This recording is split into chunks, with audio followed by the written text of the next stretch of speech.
हम अक्सर सुनते हैं कि एक ज्ञानी महात्मा है, वो सारे संसार का सत्य जानते हैं, उनके पास हम अपनी समस्याओं का समाधान पाने जाते हैं।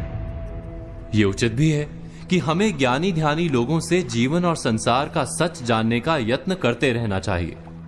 लेकिन क्या आपने कभी सोचा है कि संसार का समूचा सच आपके अपने सोचने और समझने पर निर्भर करता है।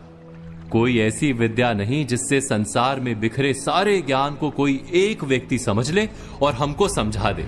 संसार का समूचा सच जानने का दावा करना एक प्रकार का मन बहलाव है। हमारी समस्या यह होती है कि हम अपने काम में आने वाले तथ्यों को ही संसार का सारा तथ्य या सत्य मान बैठते हैं। एक उदाहरण के लिए, हमें जिस नगर जाना होता है, हम उस तक जाने के ही रास्ते की खोज करते हैं। उस समय हम बाकी के नगरों का रास्ता नहीं खोजते। उस खास यात्रा के समय वो शहर ही हमारे जीवन का अंतिम और परम सत्य होता है।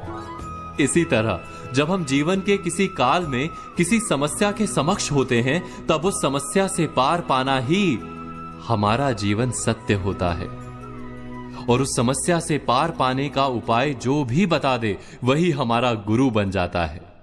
हम ये कभी नहीं सोचते कि उस ज्ञानी के पास संसार का सत्य है अथवा नहीं। इस संसार को समझना किसी एक के बस की बात नहीं। इसे हम सबको हर पीढ़ी और हर युग में समझने का यत्न करना होगा। तुम अपने स्तर पर अपना प्रयत्न करते रहो।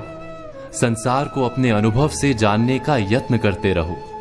जितना तुम स्वयं जानोगे, वही संसार का वास्तविक ज्ञान होगा। बाकी सब केवल उपदेश होता है।